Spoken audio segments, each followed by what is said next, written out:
My name is Aria Lockwood, and the day my company told me my work wasn't worth paying for, I learned exactly how dangerous silence can be. The conference room was too bright, the kind of white-blue lighting that makes everything feel colder than it should. Evan Mercer, our CFO, sat at the end of the table with a folder he hadn't even bothered to open. He didn't need to. His decision had already been made. "We're denying your bonus again," he said, not even giving me time to sit. "Your salary is generous enough. You've done fine work, but there's no business case for additional compensation?" For a second, the world went still. The projector, humming someone tapping a pen, 2 seats away. Liam Mercer, smirking behind his laptop like he'd been waiting for this moment. 4 years. 4 years of promises, performance reviews, and moving goalposts. And now, fine work was the excuse they'd settled on. I didn't react. Not outwardly. I'd learned a long time ago that letting a man like Evan see disappointment was like handing him a sharpened blade. He leaned back, studying me as if expecting me to beg, or at least defend myself. "I assume this won't affect your motivation," he added, voice dipped in false politeness. That was when my eyes shifted. Not angry, not broken, just done. I remembered the contract I'd signed before Helios Dynamics became the company everyone bragged about. The contract nobody in this room had ever read properly. The one that tied every line of SolaraGrid, their billion-dollar system, back to me. I gave Evan a polite nod, the kind that makes people think you've accepted defeat. But inside, something finally snapped into place. If they believed I would keep building their empire for free, they were about to learn just how wrong they were. People rushed out the moment Evan ended the meeting, chairs scraping back in an unfiltered hurry. No one looked at me. They studied the floor, their screens, their watches. Corporate cruelty always traveled with cowardice. I stayed seated. Standing too fast would have felt like accepting his verdict, and I wouldn't give Evan that satisfaction. My hands were calm on the table, though my pulse beat a slow, deliberate rhythm, the kind anger sharpens into clarity. Liam lingered by the doorway, his perfect haircut catching the harsh lights, his expression a mix of smirk and relief. He didn't speak. He didn't need to. His silence said it all. "You should have known better than to challenge us." I stood gathering my notebook, not because I needed it, but because every broken promise of the last 4 years lived vividly in my mind.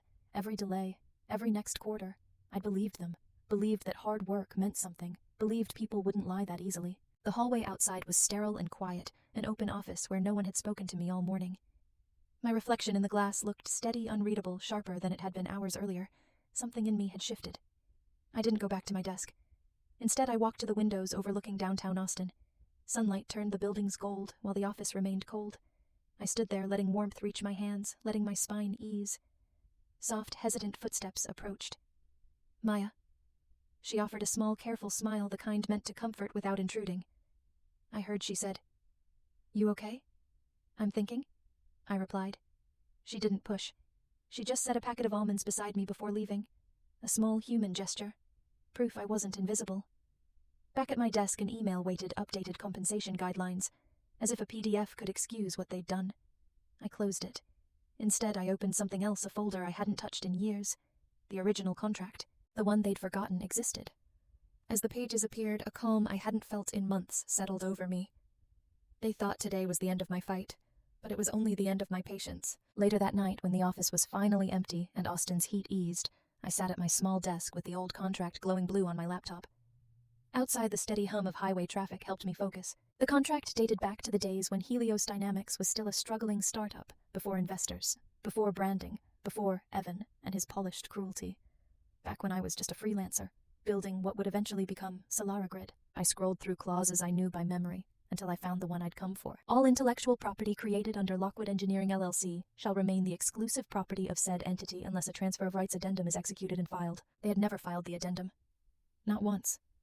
Which meant SolaraGrid, now processing millions of transactions a day, was still legally mine. For a moment, I let the memories wash over me, the cheap motel debugging late into the night, diagrams scribbled on napkins because I couldn't afford notebooks.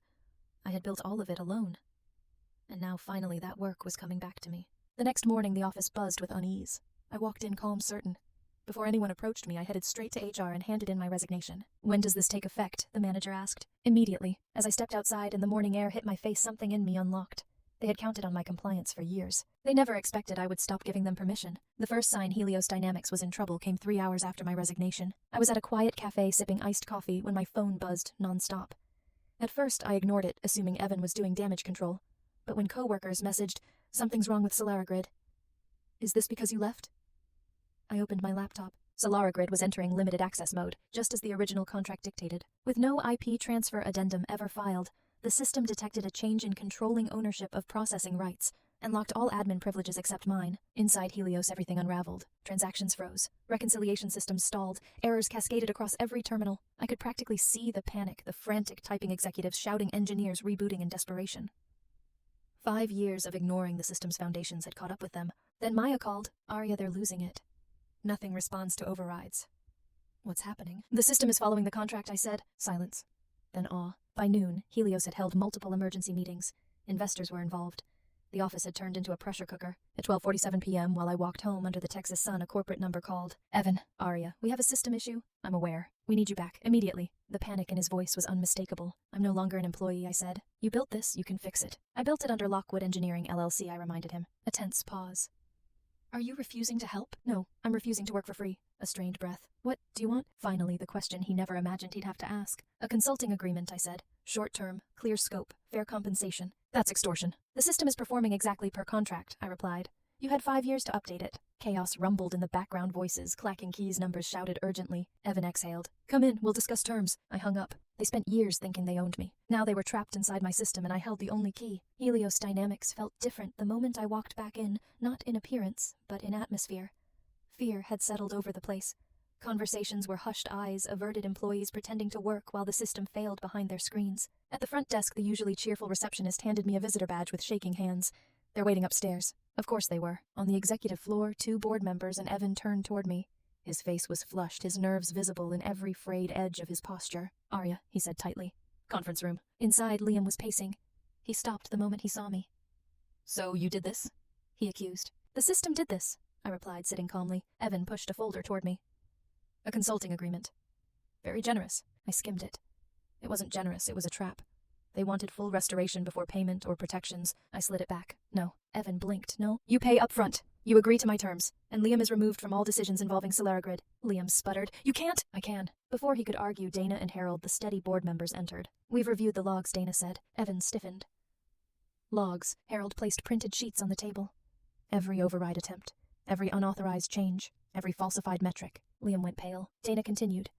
Your son has been manipulating vendor data and performance reports for months. Evan shot up. That's not possible. It's documented, I said evenly. Harold added. His actions put the company at legal risk, and the system designed to prevent this is now locked. Silence settled heavy, suffocating. For the first time, real fear flickered in Evan's eyes. Not for me. For the consequences. He sank into his chair. What do you want, Aria? His voice was stripped of authority. I folded my hands. You retain me through Lockwood Engineering, LLC. Full consulting authority. No interference. No access restoration until payment clears, and the engineering team stays clear of any fallout from Liam's actions. Dana nodded. I support her terms. Harold, so do I. Liam erupted. You're all insane. She's blackmailing us. No, I said quietly. If I wanted to blackmail you, I would have locked the system permanently. The room froze, because they all knew I could. I stood. Send the updated contract. Once payment clears, I'll restore access. Until then, good luck. As I walked out, their panic pressed thick in the air. They thought they owned me. But the moment they tried to define my worth, they lost every claim to it. The consulting contract cleared at 9:12 a.m. the next morning. I saw the notification while pouring coffee.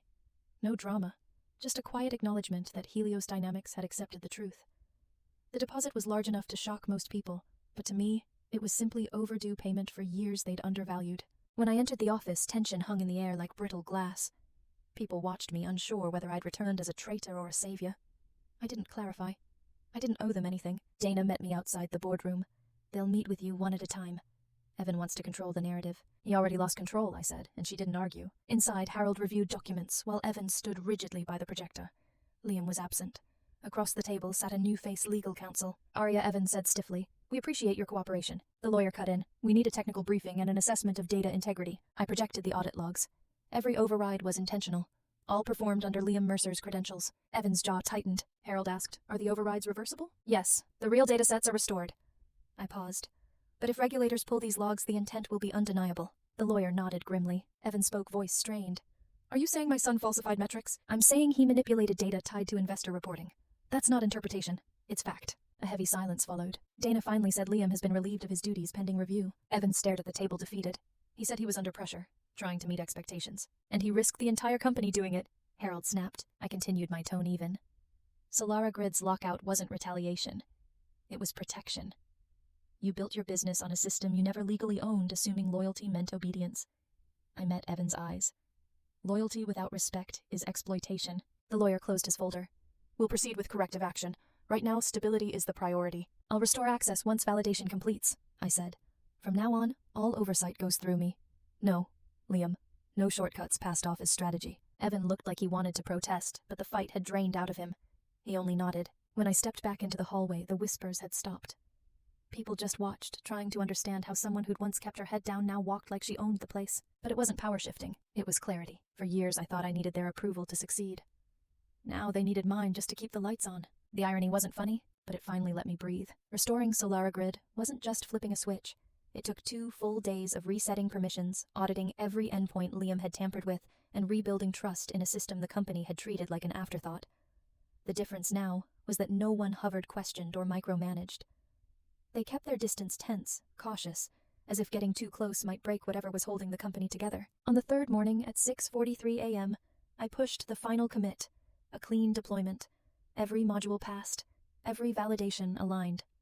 Solara Grid woke like a giant engine rising from controlled sleep. Stable, secure, mine. By noon, investors sent careful thank yous. Departments reopened their workflows after 72 hours of paralysis. Relief began to seep back into the building. I sat in a quiet consultant's office, reviewing the financial damage reports. The numbers were brutal. Liam's shortcuts had cut deeper than anyone expected. Around 4 p.m., Dana knocked. The board wants to see you. The executive conference room was calmer, but still heavy. Evan sat slumped. Harold nodded in greeting. The company lawyer waited with practiced caution. Then Evan stood, a gesture he rarely made for anyone. Aria, he said, voice rough. The board finished its review. Liam is terminated effective immediately. His actions put the company at risk, and I should have prevented it. There was nothing for me to say, Harold continued. To ensure this never happens again, the board has voted to offer you the role of Chief Technology Officer. I blinked once. CTO. Full authority, 7-figure salary. The kind of power most people chase their entire lives. Dana smiled softly, hopeful. We believe you're the only one who can rebuild trust with the system, with our partners. With us. The silence stretched as they waited, fearful, desperate, and I understood they weren't offering out of respect. They were offering because they were afraid to lose me again. I set my laptop down. I appreciate the offer, I said, but no. The lawyer's eyebrows shot up. Harold inhaled sharply. Evan looked almost resigned. You're turning it down, Dana whispered. I am. A promotion after exploitation isn't redemption, it's damage control. I'm not building another empire for people who only value me when they're desperate. Silence settled. Evan lowered himself back into his chair, exhausted. Then what happens now? Now, I said, standing, I finish my last deliverable. Then Lockwood Engineering walks away. No one objected. When I stepped out, the sinking sun cast gold across the windows. People paused to watch, grateful, curious, conflicted. But for once I didn't shrink or try to fit into spaces never meant for me. I gathered my things, laptop, notebook, badge. At the elevators, my phone buzzed. Maya. You did it. Proud of you. Coffee when you're free. My treat. I smiled genuinely. The elevator opened. I stepped inside, the weight of the last 4 years finally sliding off my shoulders. The doors closed behind me. For the first time in a long time, I wasn't leaving in defeat. I was leaving on my terms, and that changed everything. The sun had already dipped behind the Austin skyline by the time I stepped outside, leaving the city brushed in dusky pink and gold. Cars whispered along the street, the air warm with the faint hum of late evening traffic. For a moment, I just stood there on the sidewalk with my laptop bag hanging loosely from my shoulder, breathing in a kind of quiet I hadn't felt in years.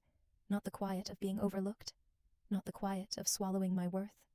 A different quiet, a fuller one, the kind that comes when a door finally closes the way it was always meant to. I walked slowly, letting the rhythm of the city settle around me. Every step felt lighter, as if the ground itself had softened. I thought about the nights I'd spent building Solara Grid alone, believing hard work would eventually speak for itself. I thought about the meetings where my voice was drowned out by men who hadn't written a single line of code but spoke with manufactured authority. I thought about the 4 years I kept waiting for them to see me, and then I thought about today, the day I saw myself. Clearly, calmly, completely. A block from my apartment, the streetlights flickered on, casting a warm halo over the sidewalk. I paused beneath one of them and glanced at my reflection in a shop window. I didn't look triumphant. I didn't need to. What I saw was better someone self-possessed, steady, unwilling to shrink again. My phone buzzed. Maya, dinner sometime this week. Celebrate, I typed back. Absolutely. When I reached my building and pushed open the door, a quiet certainty settled into place.